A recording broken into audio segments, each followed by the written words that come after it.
বন্ধুরা, আশা করি তোমরা সবাই ভালো আছো। তোমার চ্যানেলে তোমাদের সবাইকে স্বাগতম। তো এই মুহূর্তে তোমাদের জন্য যেটা শেয়ার করতে চলেছি, উচ্চ মাধ্যমিক দর্শনের একটা সম্পূর্ণ প্রশ্ন। এবার প্রশ্ন শেয়ার করার আগে তোমাদের একটা কথা বলে রাখি, তোমাদের যে দুটো পার্ট রয়েছে, একটা হচ্ছে পাশ্চাত্য দর্শন আর একটা ভারতীয় দর্শন। তো পাশ্চাত্য দর্শন থেকে কিন্তু আমাদের 22 মার্কের প্রশ্ন রয়েছে এবং ভারতীয় দর্শন থেকে আমাদের 8 মার্কের প্রশ্ন রয়েছে। এবার এই 22টি মার্কস আমাদের যেখানে থেকে রয়েছে, তার মধ্যে যে সত্যাপেক্ষক রয়েছে আমাদের, তারপরে ভেনচিত্র রয়েছে, তারপরে বুলীয় ভাষ্য আমাদের রয়েছে, এই তিনটে পার্ট, আর সত্য সারণী রয়েছে, সত্যমূল্য নির্ণয় সত্য সারণীর মাধ্যমে। এই কটা পার্টগুলো কিন্তু সম্পূর্ণ লজিক পার্ট। তো এই লজিক পার্ট কিন্তু যেটা হয় সেটা হচ্ছে প্র্যাকটিস ছাড়া কিন্তু লজিক পার্টের কিন্তু ভালো নম্বর পাওয়া যায় না। তো যারা ভালোভাবে প্র্যাকটিস করেছো একমাত্র তারাই ভালো নম্বর পাবে, এটা পরিষ্কার কথা। কারণ এখানে ছোট ছোট কিছু কিছু প্র্যাকটিক্যাল থিওরিটিক্যাল কোশ্চেন পাওয়া যায়, যেগুলো আমি তোমাদের এর আগেও সাজেশন আকারে শেয়ার করেছি। এই ভিডিও ডেসক্রিপশন বক্সে আমি লিঙ্ক দিয়ে দেবো, তোমরা সেই প্রশ্নগুলো একটু দেখে রাখতে পারো। কিন্তু বেশিরভাগ প্রশ্নগুলোই কিন্তু প্র্যাকটিসের বিষয়ের মধ্যে দিয়ে থাকবে, যে কারণে কিন্তু এই জায়গাটা বুঝে উত্তর করার চেষ্টা করবে। লজিক্যাল পার্ট সবসময় বুঝে উত্তর করবে, ফুল মার্কস পাবে। আর একটু ভুল হলে একদম লজিক্যাল পার্টে কিন্তু শূন্য পেতে সময় লাগবে না। এই কথাটা কিন্তু মাথায় রেখে পরীক্ষার হলে বসবে এবং উত্তরগুলো করবে। আমি আজ এই মুহূর্তে যে প্রশ্ন তোমাদের সামনে শেয়ার করছি, প্রশ্নটা ভেরি ইম্পর্টেন্ট এবং এর মধ্যে থেকে একাধিক প্রশ্ন তোমাদের কমন আসবে।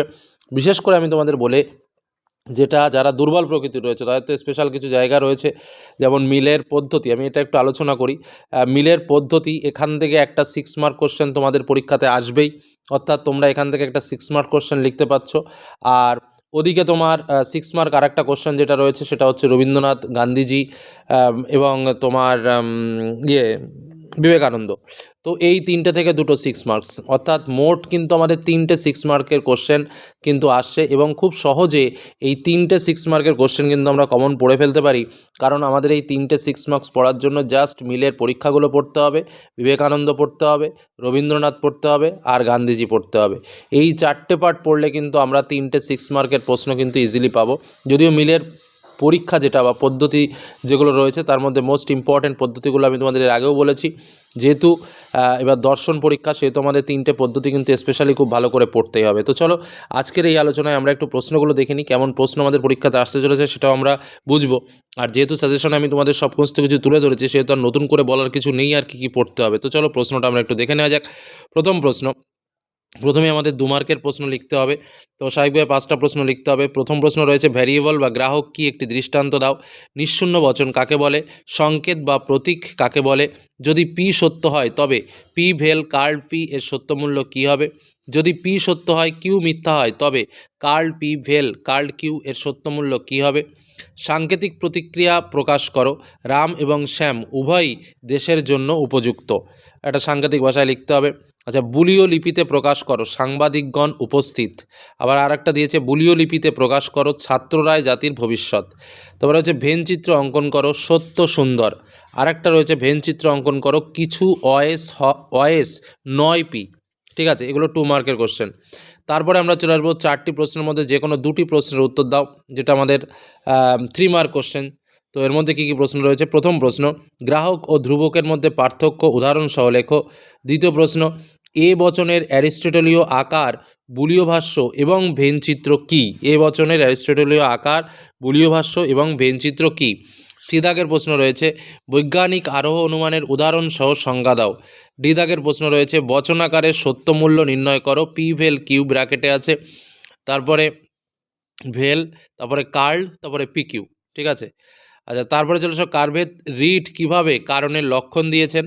ভেনচিত্র রূপায়ণে কখন ক্রস চিহ্ন বসানো হয়? তারপরে 3 দাগে 6 মার্কের প্রশ্ন, এখানে রয়েছে, ভেনচিত্রে প্রকাশ করো, মৎস্যকন্যা নেই এবং মানুষ কদাচিৎ সৎ। আর এর অপশানে রয়েছে কি, মিলের ব্যতিরেকে পদ্ধতি আলোচনা করো, সংজ্ঞা আকার, দৃষ্টান্ত, সুবিধা এবং অসুবিধা একটি করে লিখতে হবে। তো এই প্রশ্নটা কিন্তু খুব ইম্পর্টেন্ট এবং পরীক্ষা দিয়ে কিন্তু এই পার্টটা তোমরা লিখবে। যারা দুর্বল, যারা সারা বছর পড়েনি, তারাও কিন্তু, তাদের জন্য কিন্তু এই প্রশ্নটা। আচ্ছা, তারপরে চলে আসো আমাদের 6 মার্ক, আমাদের 3 মার্ক কোশ্চেন। ঠিক আছে, বিভাগ খ, অর্থাৎ আমাদের ইন্ডিয়ান দর্শন, যেটা ভারতীয় দর্শন। প্রথম প্রশ্ন তোমাদের 3 মার্কের প্রশ্ন, দুটো লিখতে হবে। মানবতাবাদের বৈশিষ্ট্য কী? রবীন্দ্রনাথের মানবতাবাদকে প্রসেস হিউম্যানিজম বলা হয় কেন? কর্মযোগের লক্ষ্য বা উদ্দেশ্য কী? অহিংসা ও সত্যগ্রহের সম্বন্ধ কীরূপ? ঠিক আছে, এবার আমরা চলে আসবো 6 মার্ক কোশ্চেন, যেখান থেকে কিন্তু আমাদের দুটো প্রশ্নের উত্তর লিখতে হবে। প্রথম প্রশ্ন, বিবেকানন্দের কর্মযোগের ধারণা হলো প্রয়োগমূলক বেদান্ত, ব্যাখ্যা করো। দ্বিতীয় প্রশ্ন, অহিংসা সম্পর্কে গান্ধীজির ধারণা বা মতাদর্শ সংক্ষেপে আলোচনা করো। তৃতীয় প্রশ্ন, রবীন্দ্রনাথের মানবতা ধারণার বিভিন্ন উৎসগুলি আলোচনা করো। এবং চতুর্থ বা লাস্ট কোশ্চেন, বিবেকানন্দের বেদান্ত চিন্তার মূল বৈশিষ্ট্য ও গুরুত্বপূর্ণ দিকগুলি আলোচনা করো। এই হলো আমাদের দর্শনের একটা সম্পূর্ণ প্রশ্ন, এবং এরকম প্রশ্নই কিন্তু তোমরা পরীক্ষাতে পেতে চলেছো। আর একটু শর্টকাটও বলে দিলাম যে কী কী পড়বে তোমরা এই কমনের জন্য। ধন্যবাদ।